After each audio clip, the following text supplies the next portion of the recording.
Assalamualaikum warahmatullahi wabarakatuh. Alhamdulillahirabbil alamin wa bihi nasta'in ala umuri dunya waddin. La haula wala quwwata illa billahil azim. Anak-anak kelas 6 yang saya cintai, hari ini 18 Agustus 2020 kita bertemu lagi pembelajaran via online. Maka dari itu, sebelum pelajaran dimulai, mari bersama-sama membacakan suratul Fatihah. Mudah-mudahan apa yang kita pelajari selalu mendapatkan ridho dari Allah Subhanahu wa taala. Al-Fatihah.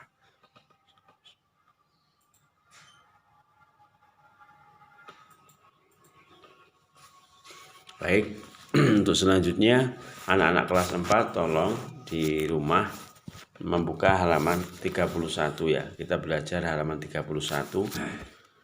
Di situ Geladen bahasa Jawa, ulangan 3 ya, tokoh dan panemu.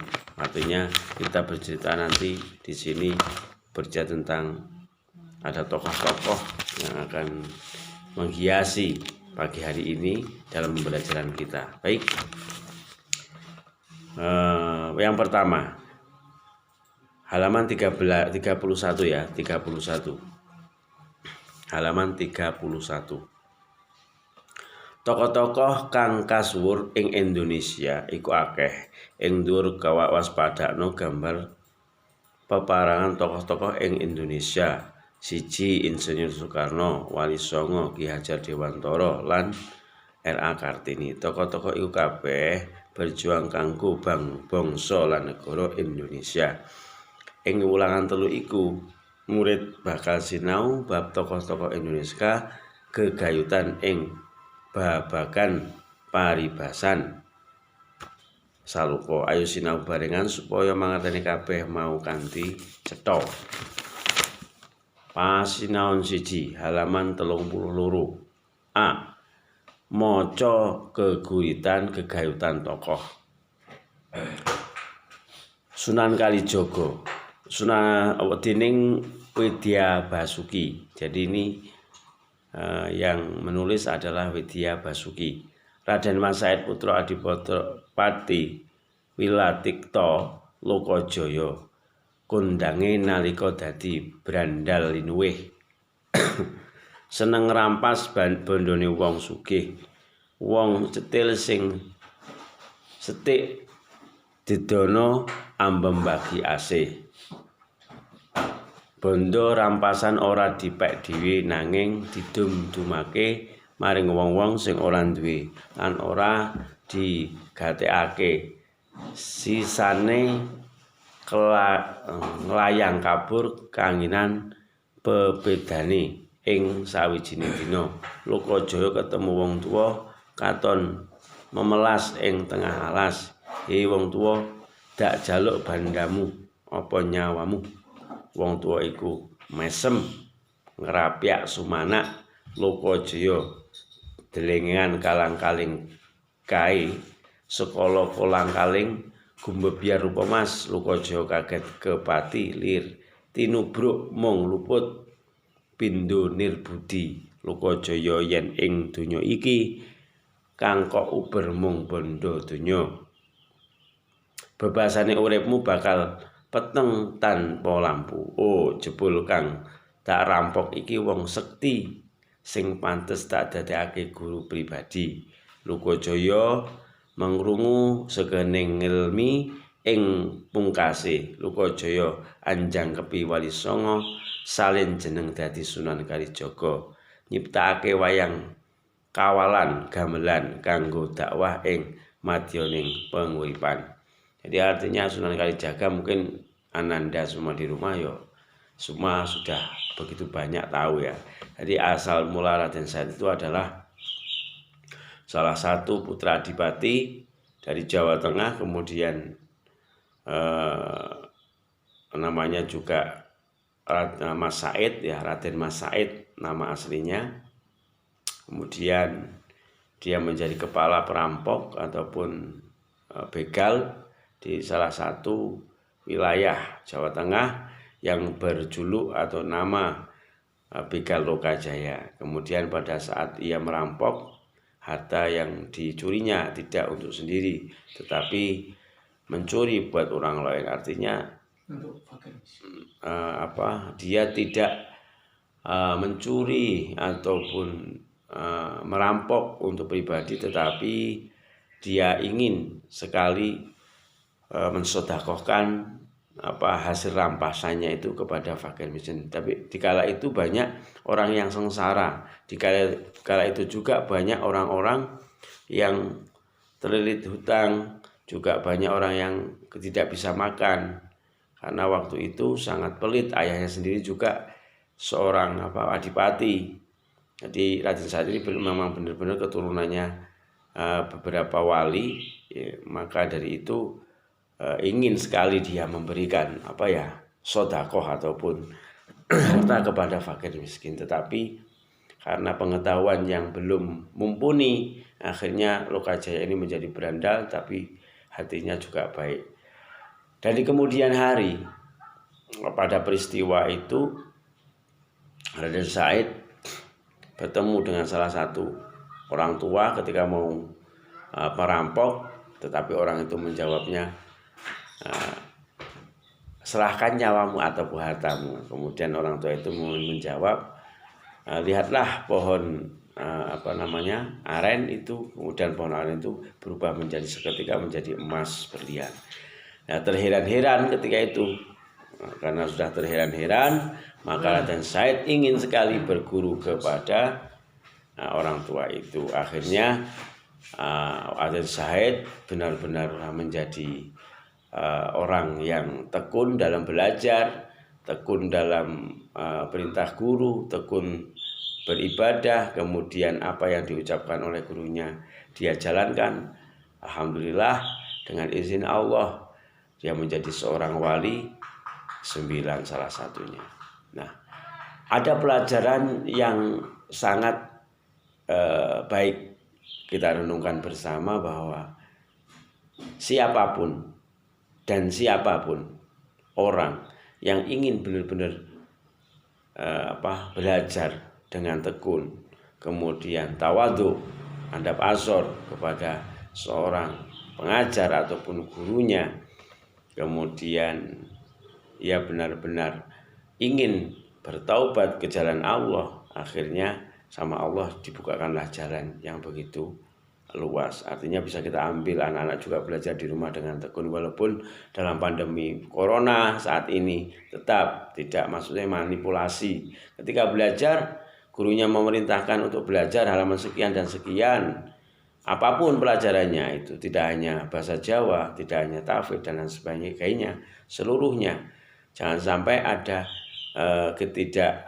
sanggupan kemudian mencuri waktu, kemudian bohong, artinya tidak mengerjakan. Itu salah satu kurang tawadhu. Artinya kalau suruh mengerjakan halaman ini, kemudian ini, tidak usah kok harus halaman ini Pak dan ini, enggak, harus kalian belajar saja, kemudian selalu husnudzon yang baik, tidak suudzon ya, husnudzon yang baik. Apa yang diperintahkan, mudah-mudahan nanti ketika kalian sudah menjadi orang akan bermanfaat. Yang bisa kita petik, ada suatu pelajaran yang hikmah, atau hikmah yang paling banyak dari cerita ini adalah seorang putra adipati yang sangat kaya raya, tetapi dia tidak sombong, kemudian taubat akan perbuatan yang salah, kemudian dia menuju jalan yang mustaqim atau jalan yang lurus yang dikehendaki Allah. Baik, untuk anak-anak nanti kalian bisa mengisi di bawah ini ada mangsuli pitakon, artinya kalian di situ ada pertanyaan, kalian jawab. Saya ambil contoh satu, opo ira-irane geguritan ing dhuwur. Jadi apa yang diceritakan di atas nanti kalian bisa tuliskan di bawah ya. Kemudian pasinaon 2 halaman 33. Wacanan cerita ing ngisor iki kanthi patitis, artinya ceritakan cerita ini dengan baik ataupun dengan urut-urut. Judulnya Ki Hajar Dewantara, adalah salah satu pendidik ya, pioner.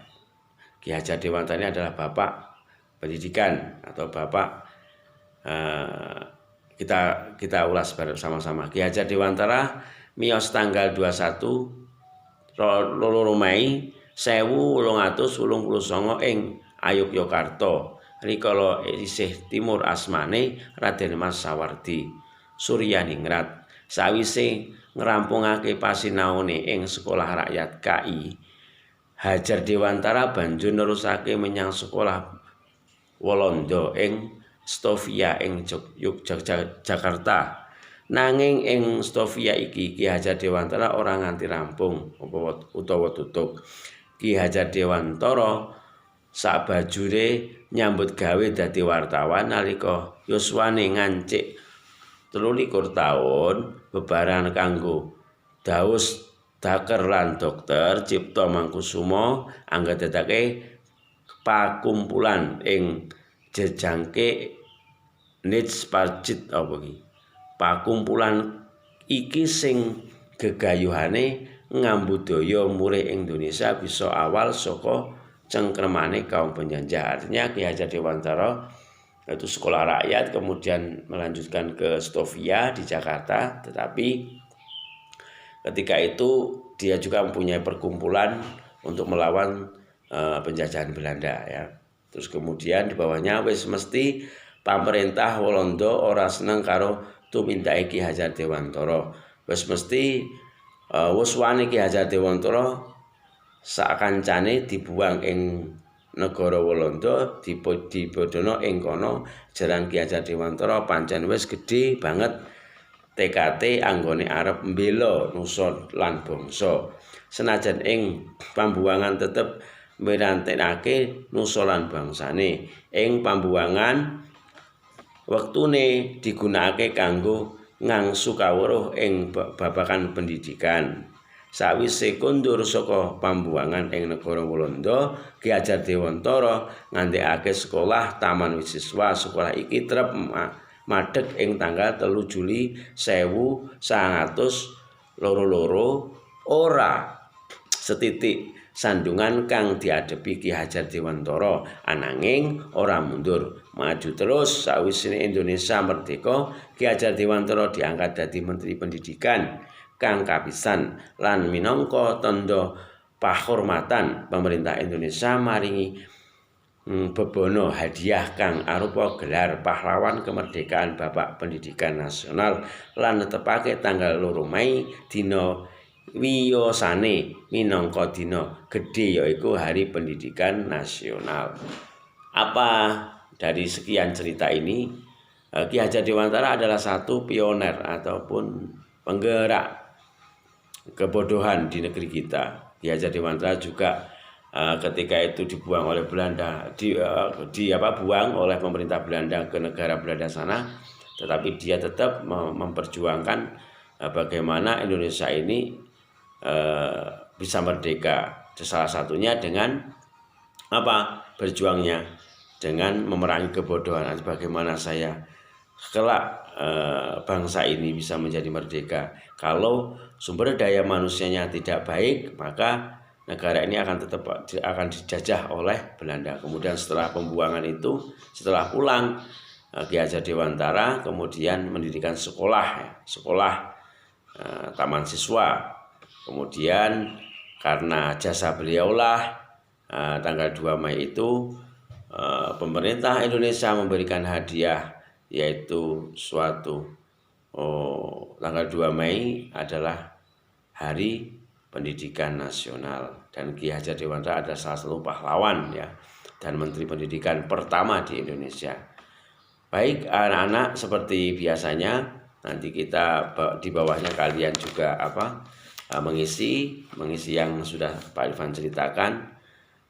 Kalian isi halaman yang pertama tadi yang menceritakan tentang Sunan Kalijaga, yaitu halaman 31, 32, kemudian 33 sampai 34. Nanti kalau sudah kalian fotokan, dikirim ke KBM Bahasa Jawa, ke WhatsApp. Jangan lupa belajar terus di rumah, tetap berdoa kepada Allah, mohon pertolongan Allah, mudah-mudahan kita bisa bertatap muka lagi seperti dulu di sekolah, belajar bersama, gitu, terus bisa sharing bersama, saling riang seperti dulu kala.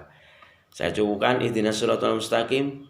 Wassalamualaikum warahmatullahi wabarakatuh.